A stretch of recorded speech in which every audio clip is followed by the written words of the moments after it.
Welcome to the Tenkara Angler Level Line Podcast. My name's Mike Agnetta, and we've got a really great episode tonight. We're actually going to talk about Tenkara in Patagonia, and we have a special guest to do that with. But first, let me introduce the Tenkara Angler panel that's going to talk to our special guest. First, we've got Matt Sment. How are you doing, Matt? Doing great. Nowhere near trout water, but I am in my hibernation phase. I am in the wilds of Arizona, enjoying sunshine and staying far, far away from the cold in the Midwest and the rest of the country. Really excited. Smart man. This year I've learned. Really excited to talk to Jeff tonight. So, yeah, glad to be here. Cool. I'll kick it over to Bill. How you doing? Welcome, Bill Robichaux. Yeah, good to see y'all. Greetings from the below 0 Fahrenheit weather in the driftless area of Wisconsin. And I'm part of the panel, I think, by virtue of being the contributing editor international for Tenkara Angler. And I'm really excited. I've only been to South America once, to Ecuador, searching for birds on a bird survey. And maybe it's time to get down there and search for trout. So I'm really keen to hear what's on offer. Excellent. You know, not to chime in out of turn, but I visited Peru before I started Tenkara and trout fishing, and the amount of trout streams that I walked right by that I would now like break an arm and a leg to get back on. Like, I don't want to get into that. So, Bill, I'm right there with you, but I'll let y'all roll on. Cool. And then Anthony, how you doing, Anthony? Hey, how you doing, folks? Doing well. Just shoveling out of foot of snow or so here in Pittsburgh. Yeah, just like Matt said, kind of in hibernation phase. I'm trying to dig in and learn some Python coding, just, keep my brain active. Interesting. But yeah, it's great to be here, and I can't wait to hear what Jeff has to say. I see that guitar over your shoulder. Any guitar playing? Yeah, that's a big winter thing for me. Building guitars, building guitar pedals, playing guitar. Yeah. Excellent. Well, without further ado, we'll introduce our special guest. His name's Jeff Wells. Welcome, Jeff. How are you doing? Very good. This is exciting.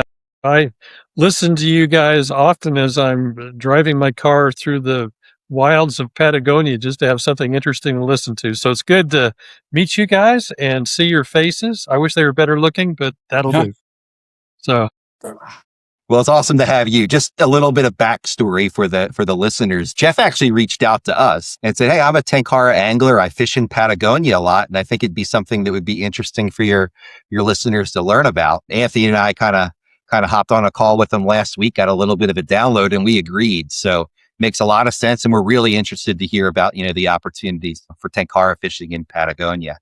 So just a little commercial to anybody. If there's anybody that thinks they have anything interesting that they want to talk about that our listeners might want to hear, give us a shout. We're always putting together podcast episodes, just like this one. So, Jeff, why don't you give everybody a little bit of, your background first before we jump into the Patagonia stuff, maybe personal background, where you're originally from, maybe how you got into fishing or Tenkara fishing specifically. Well, great question. I'll kind of follow the format that we did last week when we were introducing ourselves to each other, but sure. I'm a military brat. Grew up bait fishing and just basically casting with my dad. We'd go catfish and bass and perch fishing, primarily living in Kentucky. But we moved all over, and I used to go hunting or fishing with my dad. So that's how I started. I had a career working as a special risk broker for Lloyd's of London, and I had a chance to kind of travel around the world. And I was an LDS missionary and served my mission, 2-year mission down in Argentina. And I was in an area there where we were up against the Andes, and I would see the rivers, and I knew that someday I would like to go back and kind of explore that. Years later, about 25 years ago, I had some business down there, and I had a company that I sold, and I was able with those proceeds to think about perhaps buying some property. I had quite a few employees at the time, about 3,000, and I wanted to get away from a lot of people. I wanted to get back to dirt and into the wilds, which was basically my upbringing, coming from a family of wonderful hillbillies in Kentucky. Anyway, I sold this company, took some of the proceeds, and went down to Argentina. And Ted Turner had just bought a ranch down there.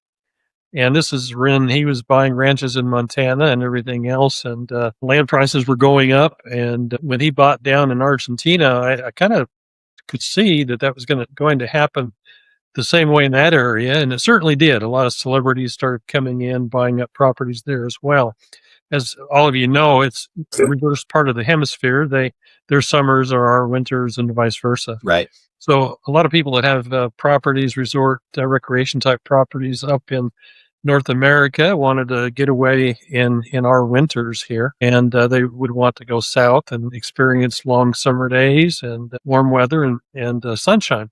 So I went down there and started looking, and he bought an incredible ranch, 13,000 some odd acres, had a beautiful river flowing through it and stuff. And I heard what he had paid for it, and it was quite a bit less than what he would have had to have paid in the United States for similar resources.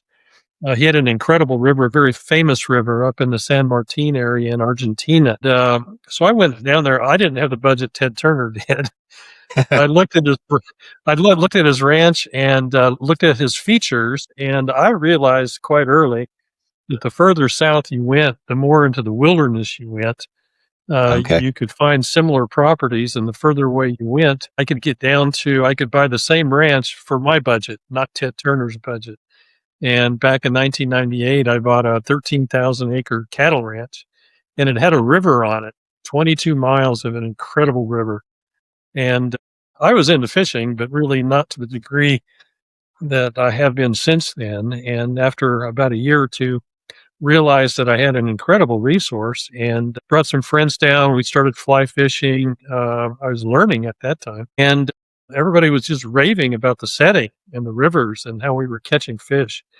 In Argentina, on the Argentine eastern side of the Andes, is heavy dry fly fishing. They'll gobble up flies the size of marshmallows, jumbo marshmallows.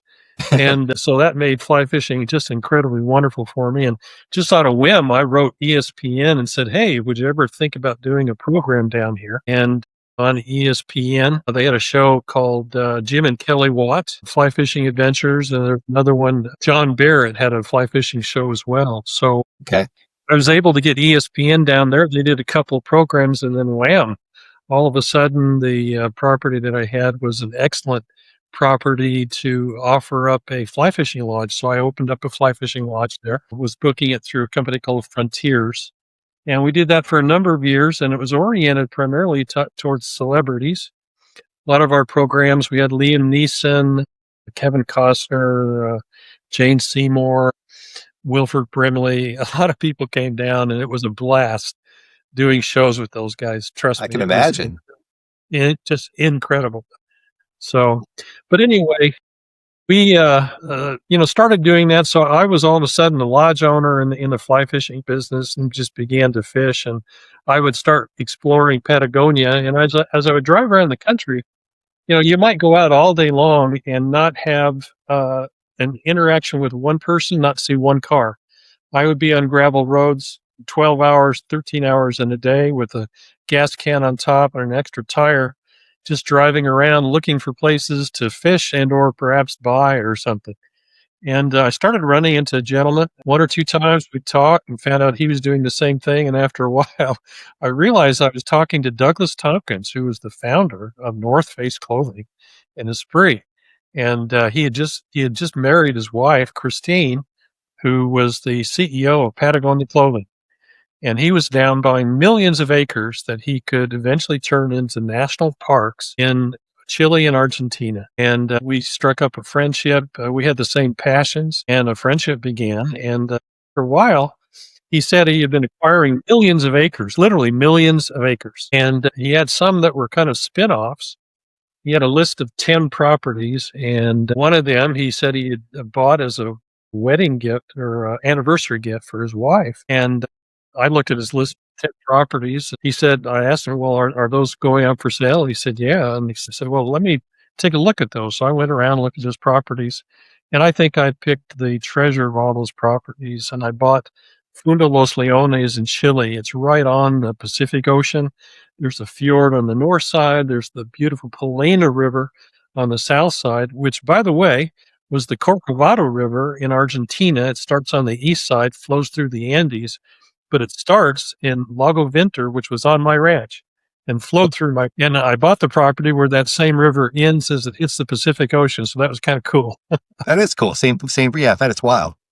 Yeah, it's the same watershed, believe it or not. Even though the water falls on the east side of the Andes, it does flow through the Andes and gets Hmm. bigger and bigger and bigger. But so as I was doing that the last 20 years and stuff, I just began to explore fishing, and I love extreme fishing. And the beautiful part about this area, if you looked at a map of Chile, you would see, and this will play into what we're talking about today, just extreme wild fish, Tenkara fishing, is this particular area of about 400 miles north to south in the northern part of Patagonia was inaccessible in Chile. You basically had oxen roads and gravel roads and things like that, and people would bypass this whole section in boats or fly over it, or maybe have a little bit of access from the Argentine side. So I started exploring these properties and bought this place from Douglas and his wife Christine. And getting there was tough. I had to float down a river 25 miles just to get to my property. But as I was doing that, I was passing 15, 16, 17 rivers that were flowing into the bigger river and coming down from these glaciers. And you could see waterfalls and all this deep pocket boulder water and everything else. And Yeah. even as a fly fisherman, I was dying as we would float. Salivating, right? Yeah. Oh my gosh, are you kidding? And I would have them stop the boat with my suitcases and these rickety crafts that we were going down the river in, and stop for 10 minutes, and we'd fish. We'd catch the next river and do that over and over again. Anyway, long story short, the Chilean government has been putting a lot of infrastructure into this area, and these 2-lane gravel washboard roads they've begun to pave, and now it's paved, and the world has discovered this area. So imagine going to Montana in the 1920s and 30s, hitting that area and, Hmm. incredibly fishable waters, beautiful scenery, no people, very safe, everything else. And so I started my extreme fly fishing, and I've been doing that for 20 some odd years. But then getting into Tenkara, and I'm kind of, playing off what we discussed last week. Yeah, sure. I have 16 grandkids, and I want them off of screens. I want them in the dirt like I was as a kid. And I try and do as much outdoor stuff as I can with them. And I've taken them fishing, and we have great dialogues, and we love planning trips and things. But I hired a guide to fish the Provo River with them, and I wanted to make sure they were going to catch fish, because if kids catch fish, they're hooked. Right. Literally. And so we went out, and the guide pulled out this Tenkara rod and gave it to my 3 younger at the time grandkids, and he had them fishing within minutes and catching fish within minutes. And I'd had experience with some of my older grandkids of getting in a river, trying to teach them how to cast and all the tangles. You guys know the story. And within just seconds, they were fishing and catching fish. And the electricity when you catch a fish on a Sure. Tenkara rod. Yeah. And they loved it. They loved the bending the rod and the run and pulling them in and all that kind of stuff. So when I saw that, I was delighted that I could do that with my kids and grandkids and friends now. And so we started Tenkara fishing, and I had the bug. And I realized, and you guys know this, when you guys go Tenkara fishing, the benefit that we have with this gear and the methodology is that if you're in fast streams that have a lot of pocket water, you can lay those flies in there. Great presentations, a little bit more distance. The flies sit there longer. You can dip nymph, which is just to me the best way of Euro nymphing, et cetera, et cetera. And I was in the Mecca there in Patagonia of streams that is all they are. And I was finding rivers and streams that nobody has ever fished. And still to this day, there are thousands that I'm finding. And they're not that difficult to find. So I was hooked. So I started a fly fishing lodge called Fundo Los Leones. We're right there in the ocean. So we fish groupers and Sierra and, something called wahoo. I don't know if you're familiar with that. Chilean sea bass. And then in the rivers, we have sea run brown, steelhead. We have your normal wild rainbows and trouts. And there's a fontanale, which is really what we would call a brook trout. but they're absolutely beautiful down there. And because of lakes, they are quite large. It's not unusual to catch a 6, 7, 8 pound brook trout. Those are beautiful, beautiful fish, especially when they're spawning. So I started tenkara fishing, and I'm not an influencer or YouTuber, but I've been trying to get my grandkids down to my properties down there so they have that experience. And so I started posting my YouTube excursions only for them, just to show them so they could plan trips and I could share things with them. Sure. And they are my biggest fans. I'll do a little YouTube thing for them and they'll watch them 5 times and ask questions and stuff. And it is a great, great connection that I have with my grandkids and that form of fishing. And now they're totally sold on it. Jeff, I'm curious. Do you remember who the guide was on the Provo in Utah that got your kids hooked on tenkara?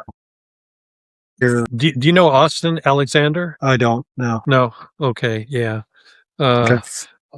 Austin is great. And then since then, there's been, a couple of others too as well. But, and I'm seeing a lot more people fishing with tenkara rods on the Provo now, as I'm walking around there. But, so anyway, at the lodge, I have some pretty diehard guides down there. They're avid fly fishermen. And most people that go to Patagonia, and this will kind of play into what the opportunities are there, people come down for the bucket list experience. They want to go to the Rio Grande and catch these huge sea run browns or fish the lakes and catch big, big browns out of the lakes and stuff. Tourism, fishermen and stuff have skipped over the streams and the smaller rivers because they want to go in the big rivers and catch big fish.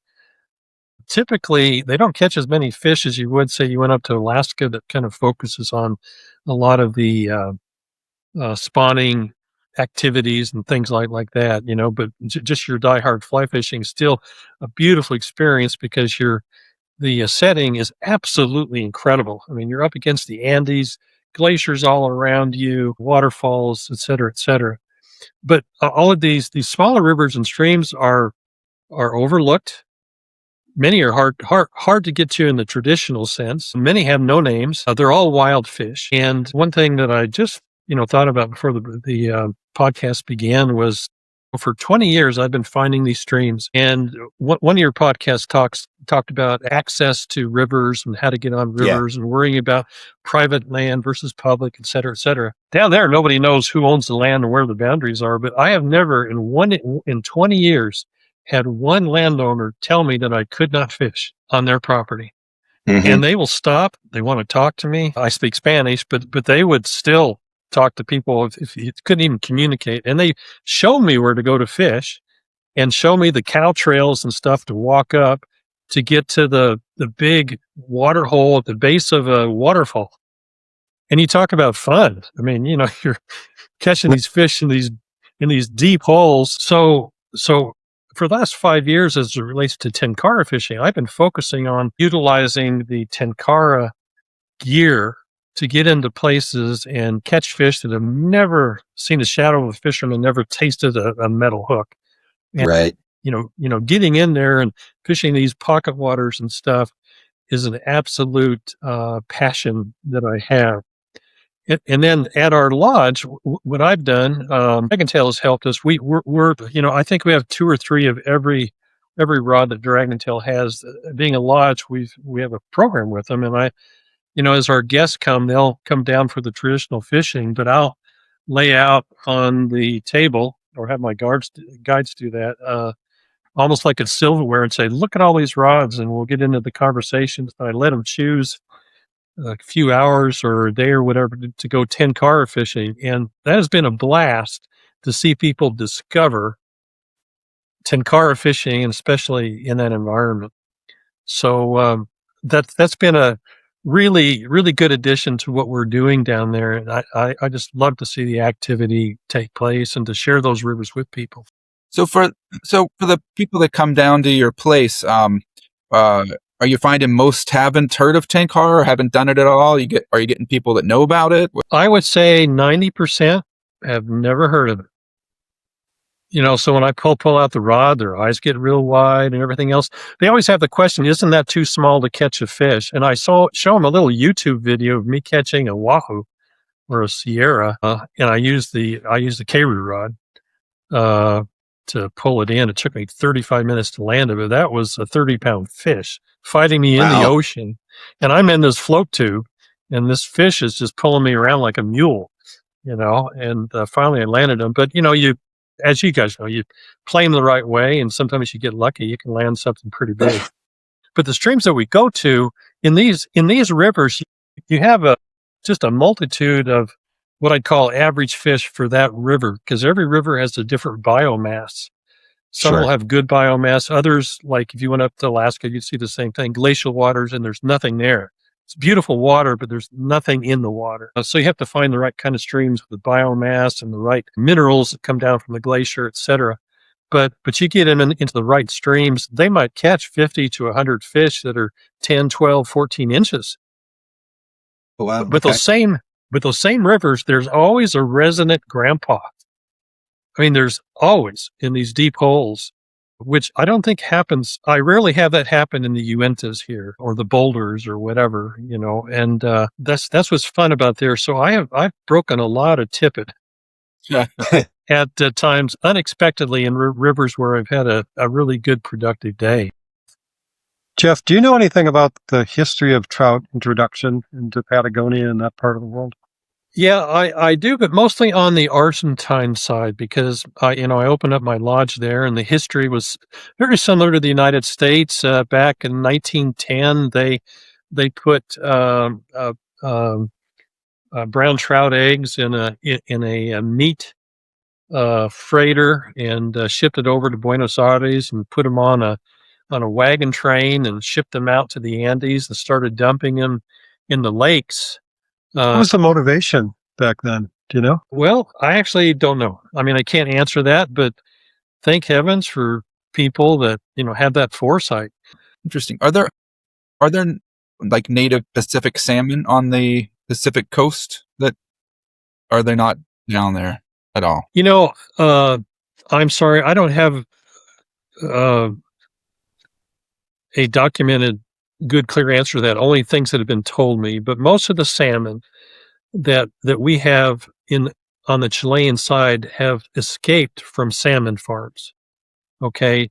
Now we catch Chinook salmon right there at Fundo Los Leones, and they went all the way up to my ranch in Argentina, which is about a 300-mile trek for them. And we were catching them there as well. But actually those populations are diminishing now because they're netting along the rivers. So I think some of that's dissipating, but we're right there at the mouth where they come in, and we're able to catch small ones to quite large ones if we catch them when they're transitory. Got it. I was going to say, so just to put people like in the area, right? We've obviously talked a lot about Patagonia, but there may be some people that are just not familiar with the area that we're talking about. I think earlier you mentioned it, it looks a lot like Montana, right? Yes. If you were to rewind the clock or whatever, obviously you've got the ocean there, which is not something you have in Montana as well. Are all the streams freestone? Are there spring creeks? What does the actual like layout of the land look like and the waterways? Well, actually, what I meant by the reference to Montana, Argentina is more like Montana. It's more open, a little bit drier. You have the open streams and rivers and stuff. Yeah. If you were to do a comparison, this area that I'm talking about is the same latitude north as Portland, Vancouver, Seattle, that area. So if you were to take that same latitude, go south, that's exactly where this part of Patagonia is. Okay. Mentally, it would be like taking that part of the United States and push it up against the Rockies, but those Rockies are only 15, 20 miles away.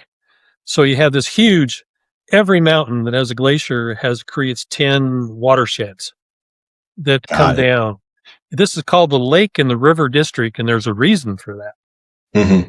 And so you have the streams, the waterfalls, the big rivers, the fjords, et cetera, all kind of mushed together there. So it is a paradise. But again, this particular area, if you were to talk about people that would go to Patagonia and Chile to fish, they'd go more far south towards a place called Coyhaique and fish the Simpson River and other rivers in that area. And that's more like Montana. But this area here would be more like the Northwest area. Understood. In its truest sense. And in fact, on our property, I mean, today, the guests that arrived there today, they sent me pictures. They were catching groupers, mackerel, sierras, Chilean sea bass right off of our dock. So we're up against the ocean, but then we get in our watercraft and go up the fjord and find these rivers, or hop in our car and drive towards the Austral Highway. But the logistics of it is, if you were to fly to Chile, you'd fly into Santiago, and then from there, you would take a plane to Puerto Montt. And then we have a runway on our property. We have about 3,000 acres. And if we have a group of 6, 7 people, we'll just charter a plane and fly them in. They'll land right on the property, walk 100 yards, you're in your cabins. Mm-hmm. But we always ask people either come or leave by taking the Austral Highway up to Chaiten. It's about a 2.5-hour drive, and it is, people refer to $1 million highway. With inflation, I'd call it $1 billion highway. It is really, it is magnificent. The greenery, the mountains, everything else, and it's virtually undiscovered. Now, our property, and I emphasize this because this is, again, part of our conversation, which is kind of cool, is Douglas Tompkins, who I referred to earlier, who I bought this property from, bought millions of acres around it. And there's also a preserve to the south of us. And out in the ocean is an international maritime preserve, protected internationally, where we have great blue whale, orca, walruses, penguins. All of it's right there. So what we've done, we try and schedule 1 or 2 trips a year where we do heli fishing. When people come in, and we take these helicopters and we plot people on lakes and rivers that have never been fished, ever. There's a YouTube, not YouTube. What's the where you can watch movies and stuff on Instagram? Netflix. Yeah. Douglas Tompkins, who climbs the Corcovado volcano in the Corcovado National Park. Well, that's where we are. So if you were to watch that, I think it's called Latitude 140 or something like that. Okay. Great thing to watch, but that puts you right in the middle of his park, and they had to trek 4 or 5 days and climb this mountain and stuff. But it's such a beautiful setting, and we're the West Yellowstone entrance to all these millions of acres that have no access other through our abilities to either take boats and or helicopter people in. I was thinking when you said that one of the people you bought the land from was the CEO of Patagonia, you have a Tenkara connection right there with Yvan Chenard, the founder of Patagonia. Has he been down? Have you run into him Tenkara fishing down there? Well, if you watch the movie that I talked to you about, he and Douglas were there at Fundo Los Leones when they were talking about their trip and stuff. Cool. So yeah, he's really, really big into it. Of course, he's got his recent book out.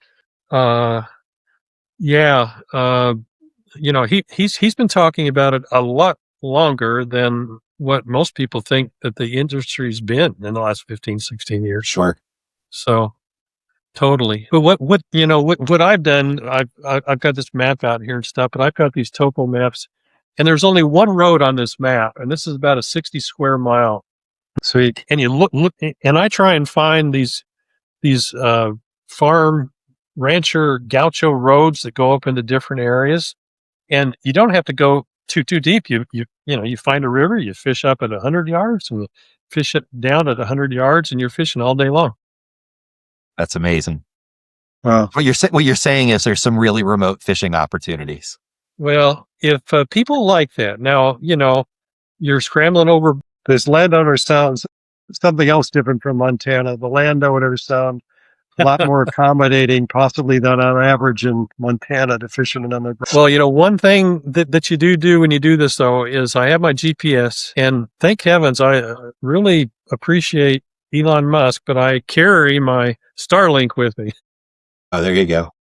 So I've always got connection for emergency purposes and stuff, but Yeah, that came in pretty handy for me about 3 or 4 weeks ago when I bought a $650 sticker, which came with a free tow to get my van out of the mud off the side of a mountain.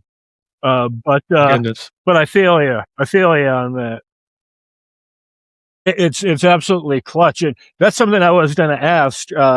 I've got two questions. One is more Tenkara oriented, but I guess my question as far as planning and stuff goes is like, talk to us about safety and what kind of equipment do you carry when you're obviously in this incredibly remote area alone, and what kind of environmental specific challenges might you encounter out there that we wouldn't encounter here in the States? Great question. What you're asking is one of the reasons why I loved it so much when I bought the place 20 years ago was that it was so remote, is I wanted to get off the grid. But what's happening is at a breakneck speed as this area is being developed. And now the little 200-person fishing village next to my property, they have Starlink, they have cell phone coverage, they have everything. Of course, we have the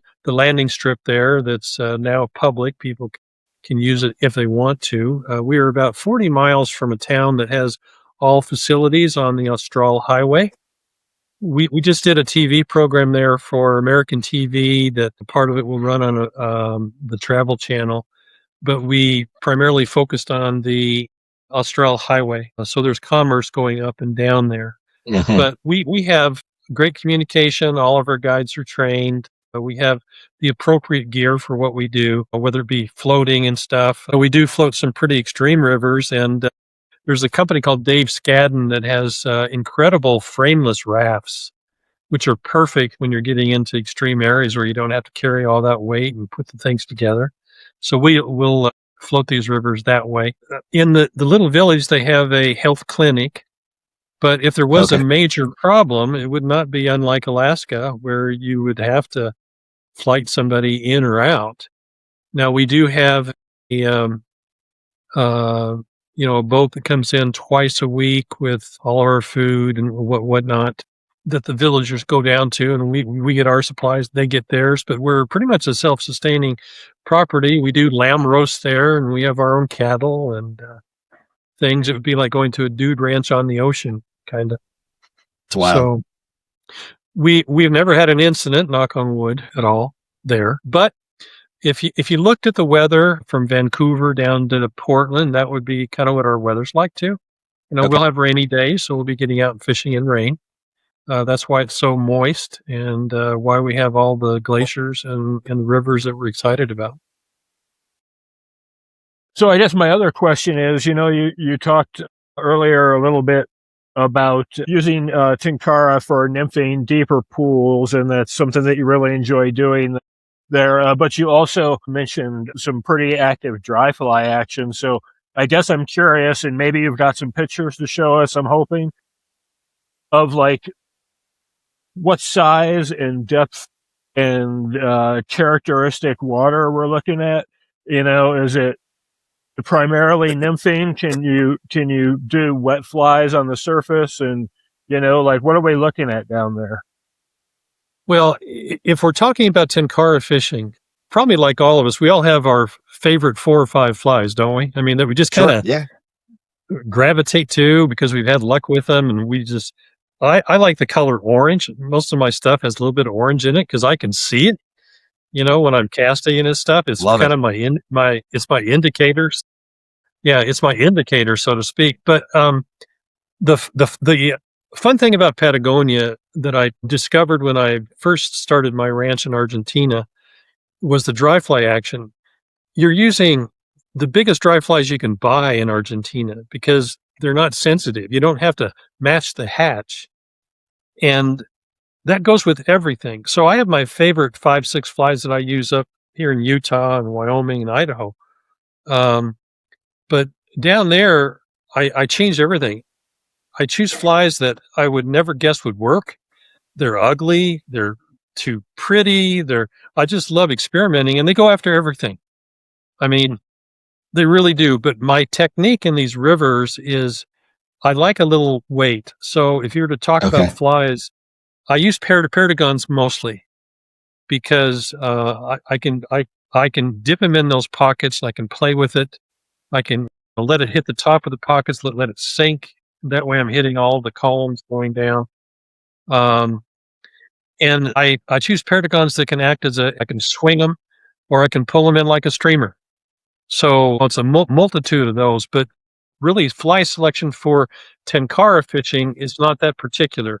Now, if you were to do normal fly fishing, it's pretty heavy streamer in Chile. Mm. The prevalent fish which you're catching in Chile is a brown trout. You do get a lot of nice rainbows. I can send you some really nice pictures of rainbows, but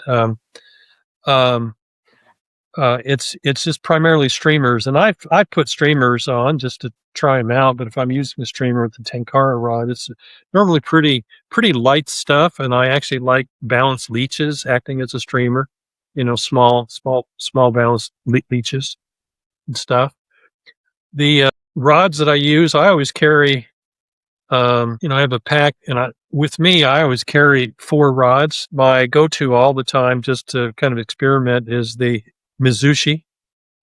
I've been lately using the Kokoro, but then the mini Talon and the Talon, can't remember what the balance of it is, is what I use there. But I have these 4 in my pack all the time. Pull them out based upon the circumstances and changing rigging and stuff like that. But in terms of flies, the world is your oyster. Just go with what toots your whistle, Absolutely. In terms of lines, you didn't really talk about lines. Do you typically fish like longer lines or lines the length of your rod, or you just kind of fiddle around with that too? Well, I probably use a shorter line than most people. Most people that I picked up on tend to use their basic line is the length of the rod, and then they'll have 1, 2, 3, 4 feet of tippet. I normally go a couple feet less because it helps me land the fish.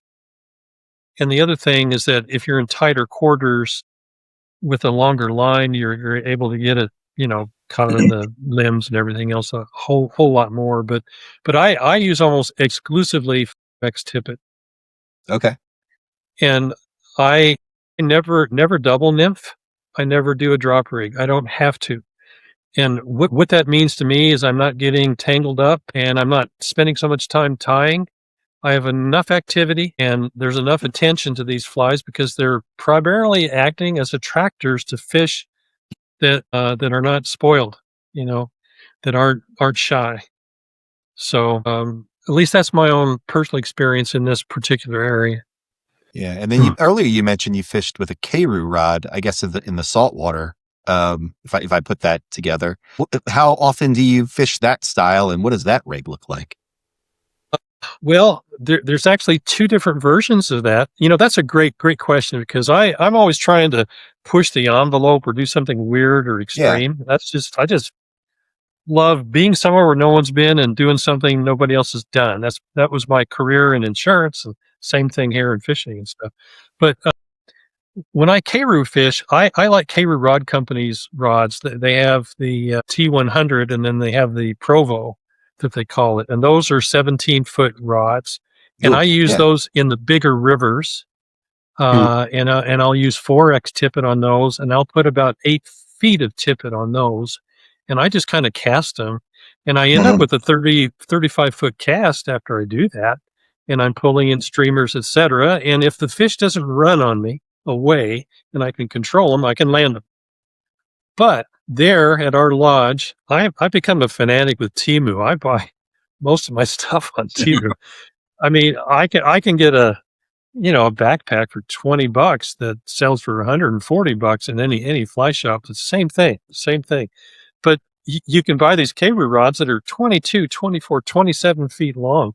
And I have a blast putting a 15-foot line on it and 5 or 6 feet of tippet and, throwing in these big rivers and landing these big fish. And when I catch them, it's like pulling in a tuna.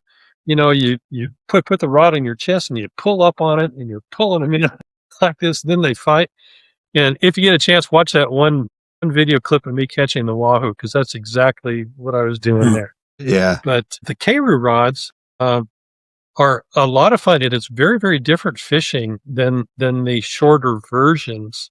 And to me, it's just as exciting to do that as it is with smaller streams. So is there quite a lot of vegetation and trees along the stream banks? Depends upon where you're at.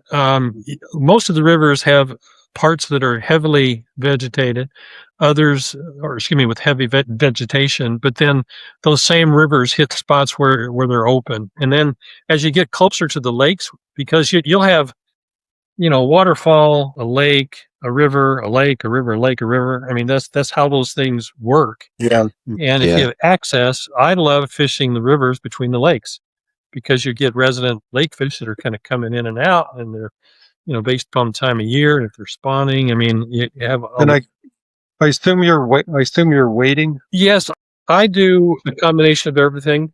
Like you guys, when I'm in my car driving down the Austral Highway and you're crossing 100 rivers, if I want to stretch my legs, I'll get out and I'll put the little pack on me and grab my one rod and run down and fish.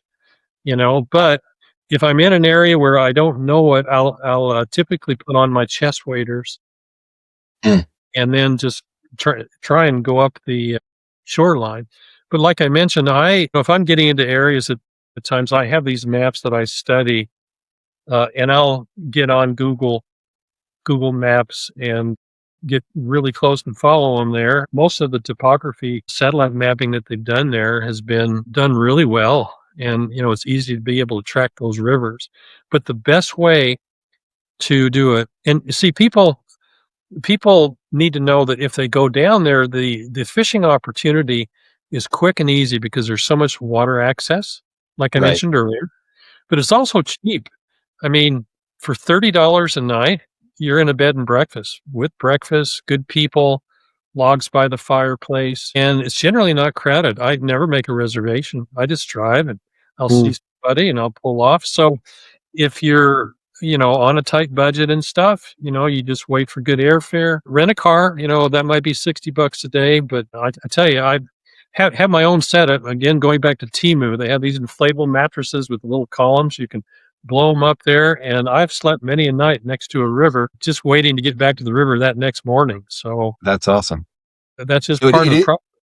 It is DIY-able, I guess, then. It's not necessarily, not that somebody wouldn't, want to do the lodge part of it, but if they wanted to go explore on their own, like that, it's possible. Totally. And, what I've done, of course, I'm down there quite a bit during our season. Our season is primarily December through the end of March. You can fish a little bit before and after, but like our seasons here, it's really weather dependent.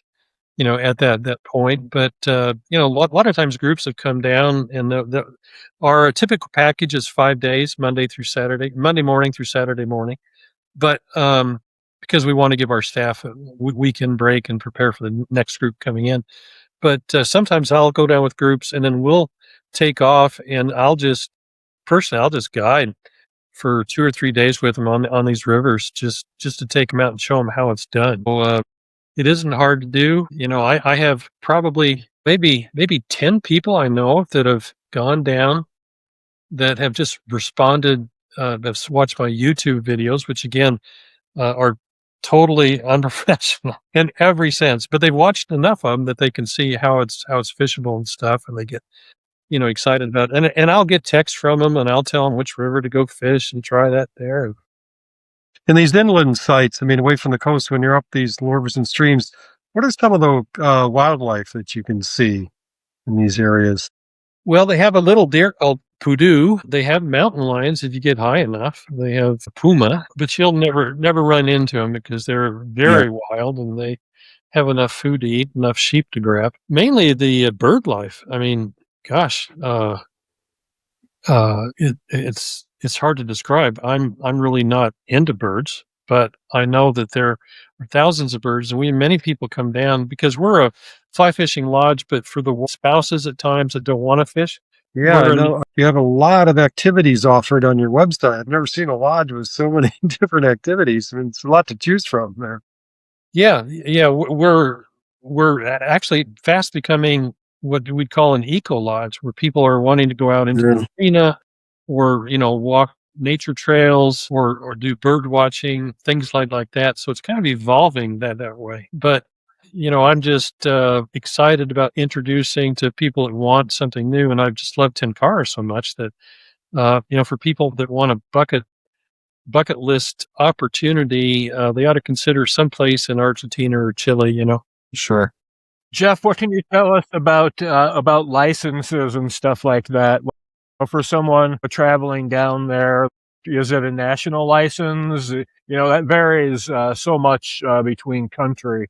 How does that work? Pretty easy. First of all, I've never seen a wildlife manager in 25 years. However, you can get your fishing license for Chile online. So you just buy it at the beginning of the year. If I remember correctly, it's $60. So it's not a big deal. So Spanish is the local language, of course, but how as an English only speaker, how out of depth are you going to be if you travel down there? Great question. It's like when I go to Europe now, if you're my age, you get shocked that everybody under 40 speaks English. And in Chile and Argentina, I'm finding that as well. So if you go younger, you'll find somebody that speaks English. Our guides speak English. Our staff, other than one person, speaks English, so that's not a problem. But and then most of the signage is in Spanish and in English, as you're tooling around. But keep in mind, there's only one road. So you're not going to get lost. You just follow the streams to the road and you're okay. So now this area has had some interesting history too. Douglas Tompkins passed away 5 years ago in a kayaking accident there.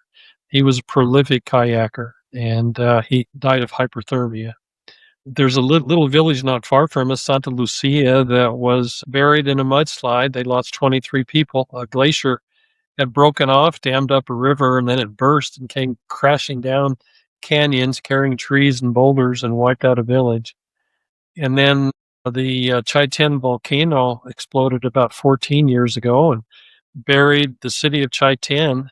It's made a comeback now, but that was quite an event at the time. There's active volcanoes. We see 2 volcanoes from our property at Fundo Los Leones.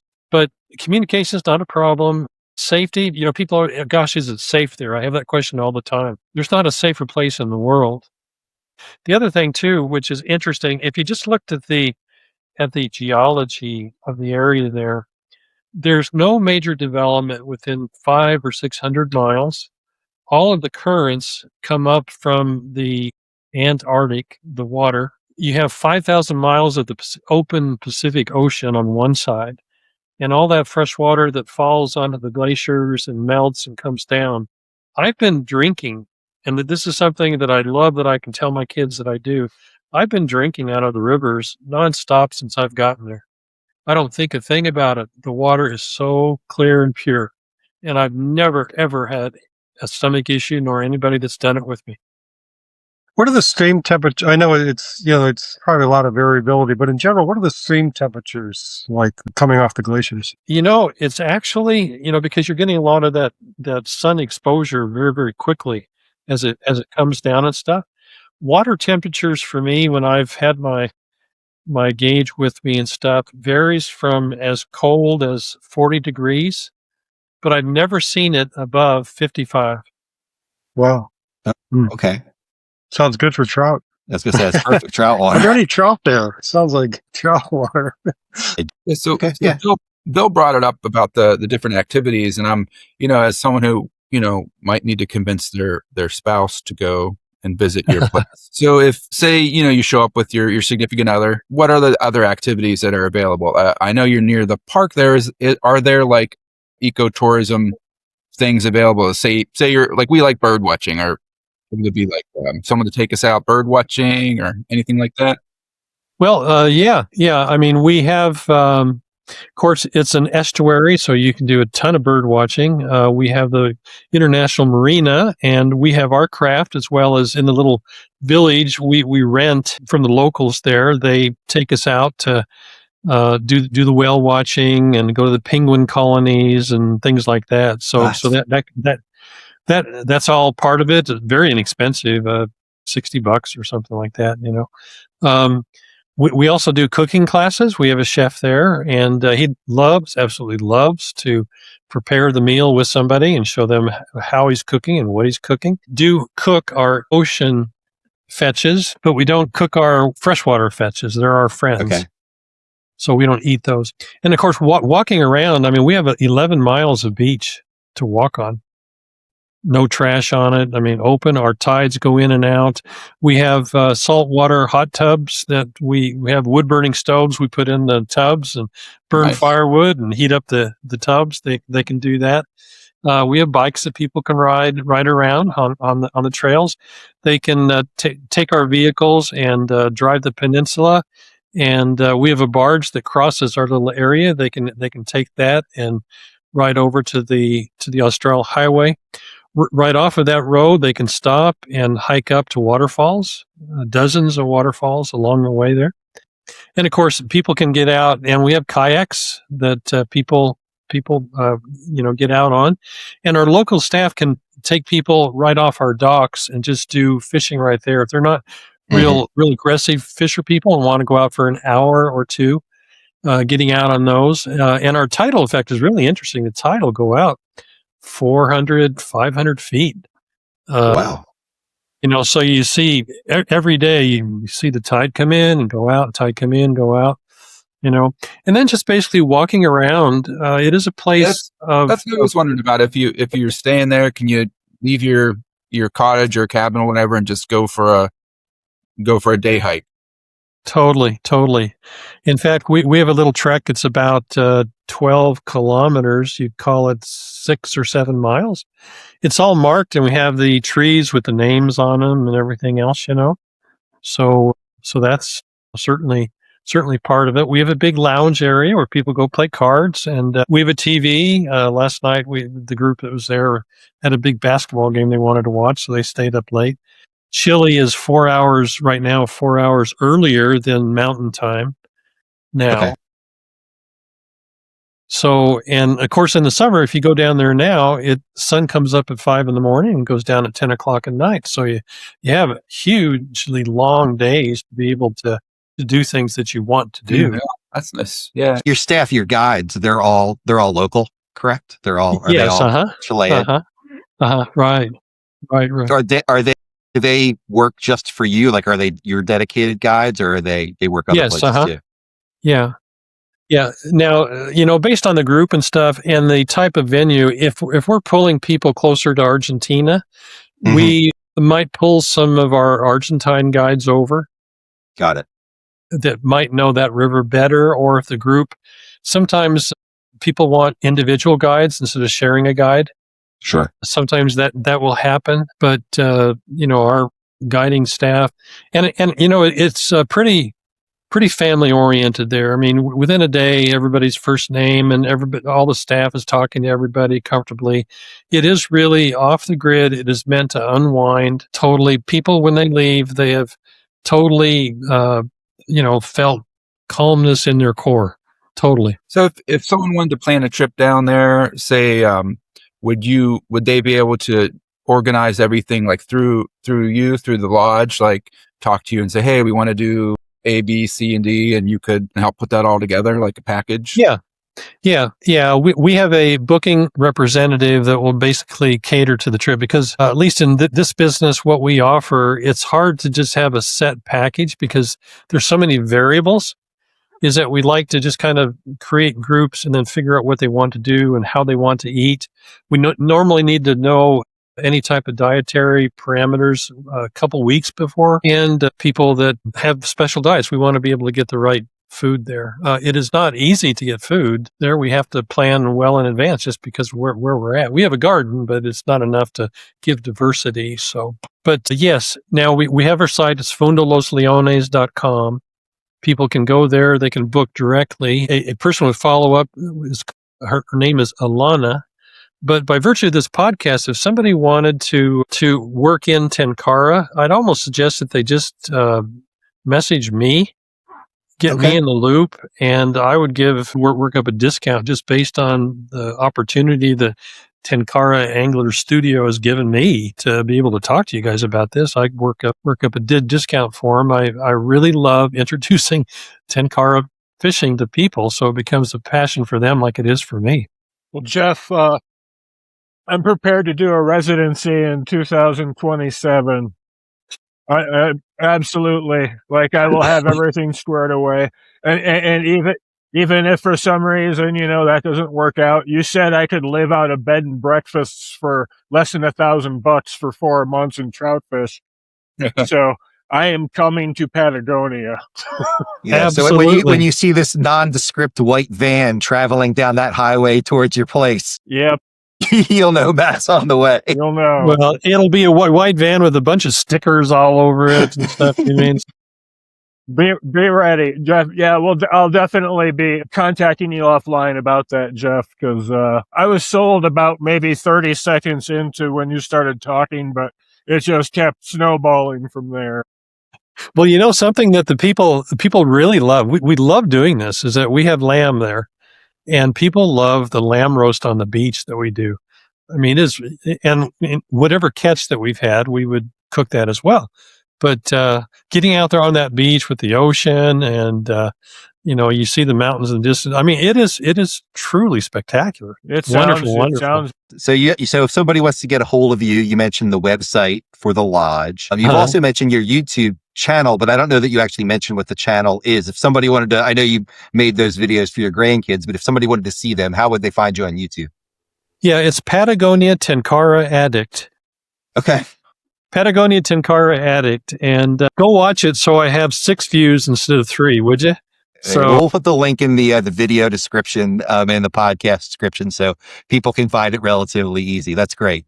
So I'll wrap it up then. Hopefully, people do reach out to you, not only just to kind of gain your knowledge about Tenkara in Patagonia, but also to possibly reach out to you about staying at your lodge or figuring out what the best accommodations might be for them in that area. Really wanted to thank you tonight, Jeff, for joining us. I don't know if you had any last words for anybody as well. No, it is wonderful to meet fishermen, and in our Tenkara world, we found something very, very unique, very exhilarating. It is the future of fishing for the masses, the elderly, the young people, and for people that want to reach spots on a river where the best fish are hiding out. So it's wonderful to share this with you guys.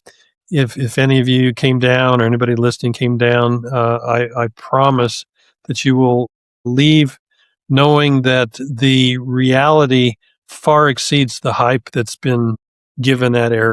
Excellent. Well, we appreciate you joining us tonight and giving us at least a little glimpse into, what those opportunities are. Okay. Thank you. I'll thank obviously everybody else for listening in or watching on YouTube if you're watching on YouTube. And until the next time, we'll see you soon. Thanks, everybody. Okay. All right. Talk to you guys later. Bye.